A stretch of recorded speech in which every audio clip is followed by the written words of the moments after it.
Hi, this is Brian Kim. I'll be presenting a cataract case that began routine but ended up being more complex. The first thing you'll observe is the pupil is a little bit mid-size. I'm trying to puncture for my capsular rhexis. My forceps are having trouble penetrating, and you can see here the capsular striae with tension from the capsular rhexis forceps. Pearl number one, for any medium or small pupil, you must suspect weak zonules. Pearl number two, if you have trouble puncturing for capsular rhexis, this is a telltale sign for weak zonules. Besides being more efficient than using a cystotome, this is one of the other reasons why I like trying to puncture with the capsular rhexis forceps. It gives me a lot of information because the feedback from the capsule tells me whether or not the bag is more stable. As I'm puncturing, if there's good zonular support, it punctures very easily without much resistance. But for this case, as I was pushing down, the zonular laxity, almost like the weak springs of an old trampoline, as you push down, the zonules give way, and that causes a stria that you saw during that maneuver. So as I pull down to cut and initiate my flap, I begin to pull on the flap, and I notice that there's stria, as you can see here. So pearl number three, when initiating capsular rhexis, if you encounter stria as you pull, this is a sign of weak zonules. Again, the zonules are supposed to provide counter traction as you're pulling on the flap. So as you pull the flap, the zonules are supposed to pull against you so that your flap is able to propagate easily. But as you're pulling, if the zonules are weak, the entire capsular bag, the anterior capsule, tries to move with you as you're pulling the flap, and that causes the stria.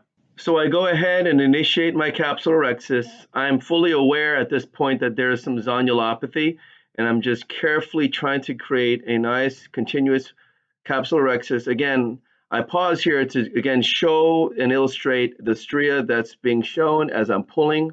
Thankfully, nothing bad has happened thus far, but I'm aware of the zonulopathy.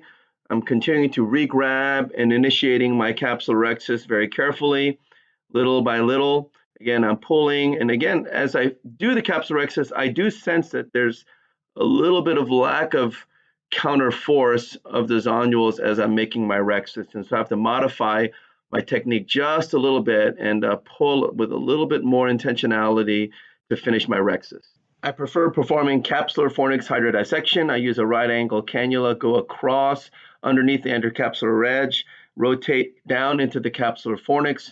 This initiates a very consistent hydrodissection wave. I decompress the bag and then sweep onto the left and then the right side with the cannula under the anterior capsular rhexis edge, and this allows me to spin the lens very nicely. However, unfortunately, sometimes in these cases it's difficult to spin the lens. So pearl number four, if you have trouble spinning the lens after hydrodissection, this could be a sign of weak zonules. Remember, the zonules are holding the capsular bag, and so as you're pulling on the lens material while trying to spin the lens, there still are adhesions between the lens and the capsule. So when you're pulling on the lens, you're actually pulling on the bag as well. The bag, if the zonules are not strong, the bag will then give way and start to move as you're trying to spin the lens. And so again, this is a sign of weak zonules. So as the case progresses, I'm removing the surface epinuclear material in preparation for the lens removal.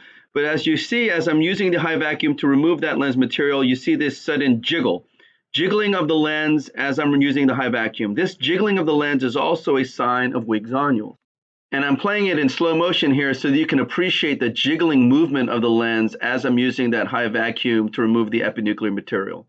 I perform my standard cataract surgery technique, which is a double chop maneuver. I place the chopper out to the equator and then place the phaco tip subincisionally in a more vertical position. I use mechanical forces to crush the lens without using any ultrasonic energy or vacuum.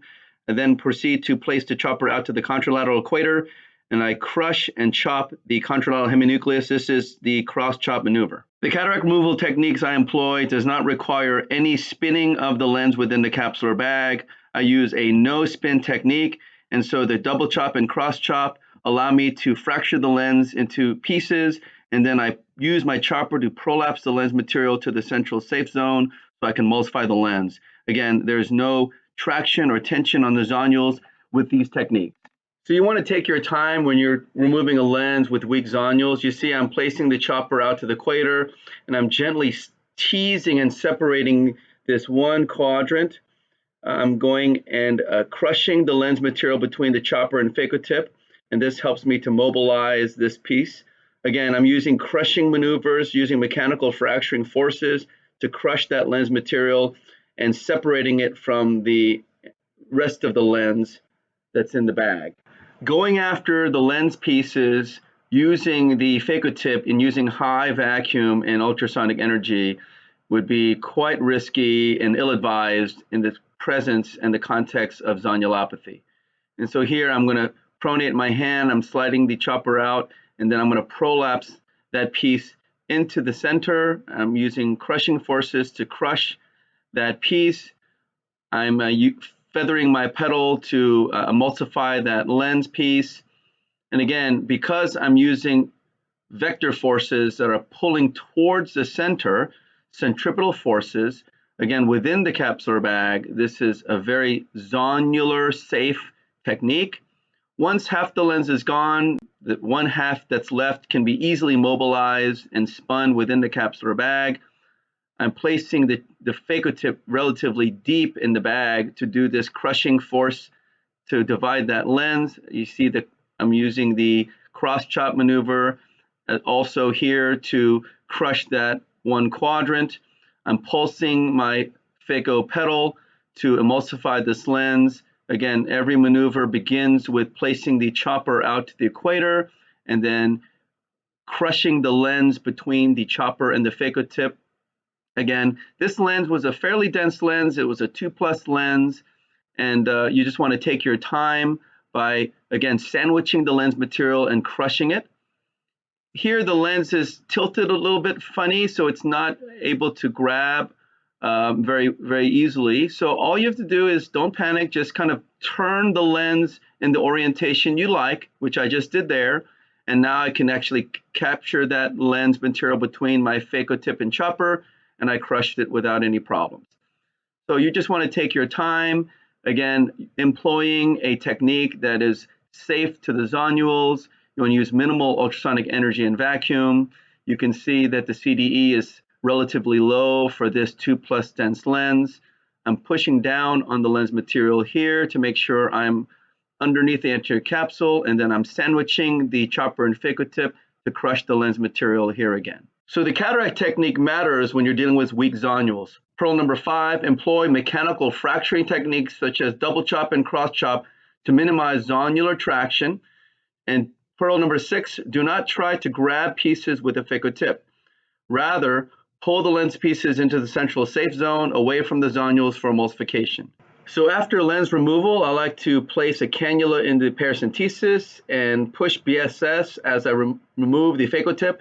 And this keeps the anterior chamber stable. I think this is a good principle to abide by, is minimize any fluctuation in the anterior chamber pressure. At this point, I'm going to place the INA handpiece in the eye and slowly but gently remove the remaining cortical material. As I'm cleaning up the cortex, I'm grabbing the cortex on the right side here, and as you can tell, I'm not just grabbing cortex, I'm actually grabbing the capsular bag. And you can see the setting. I'm not using any vacuum or aspiration, but yet there's this material that's attached to the port. So I use my reflux button to disengage the bag and the cortical material from the tip. I go ahead and redirect and clean up the rest of the cortex on the other side. And after I've removed the cortex all around except for this area on the right side, I go back to the right side. But as you can tell, as soon as I try to use a little bit of aspiration, the whole bag collapses and comes into the port. So now this case goes from a routine to a more complicated case because of that sector of zonular disease. So what do we do now? How do we remove that cortical material without damaging more zonules? Pearl number 7, use the force of BSS on a cannula to flush out the cortical adhesions from the capsular fornix. So this is a technique that I've developed, and I don't believe it's been described in the literature. I'm using a cannula on BSS, and I place it within the capsular bag and point it to the capsular fornix, and I pulse it with my thumb to flush out the cortical remnants. So again, I'm keeping the INA in the eye, using irrigation to keep the eye inflated. I'm using my second instrument, the BSS cannula, to pulse and clean the capsular fornix just gently pulsing intermittently, and this allows that cortical debris to get liberated from the capsular fornix very nicely. Now that the capsular bag is clean, I'm going to place a cohesive viscoelastic within the capsular bag and fill the chamber, and then I'm going to withdraw the INA tip. Again, I'm trying to minimize any fluctuations in intraocular pressure and chamber. Since there's a sector of zonular weakness, I'm going to go ahead and load a CTR through the injector. I like to use a Sinskey hook to open the incision and then place it through the paracentesis. As the leading eyelid is being advanced, I like to hook it with a Sinskey hook. This minimizes any torsional trauma on the zonules as the CTR is advanced, and then I disengage the trailing haptic. This is a very atraumatic way to inject the CTR within the capsular bag, and this has worked very well for me.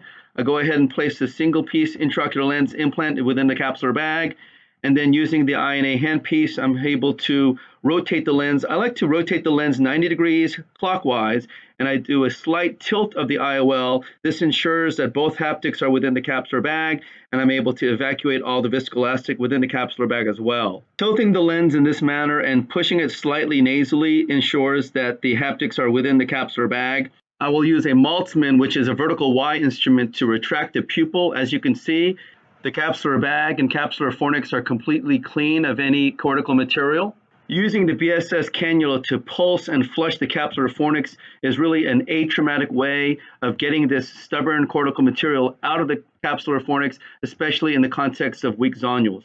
So I use the Y instrument to go ahead and check the remainder of the capsular bag, ensuring that there's no cortical material left, and to make sure that both haptics are indeed within the capsular bag. So in this kind of situation, whether it's small pupils or weak zonules, you always want to make sure that you retract the pupil to be able to see that both haptics are within the capsular bag. I push BSS through the paracentesis site as I withdraw the INA tip. This helps to maintain anterior chamber stability, and then I go ahead and hydrate my incisions. So in this case, I was able to share with you pearls on how to identify zonulopathy even early on in the case. We identified atraumatic techniques on cataract removal, pulsing BSS into the capsular fornix to remove any stubborn cortex, and injecting the capsular tension ring in an atraumatic way. I hope this was helpful to you, and thank you for your attention.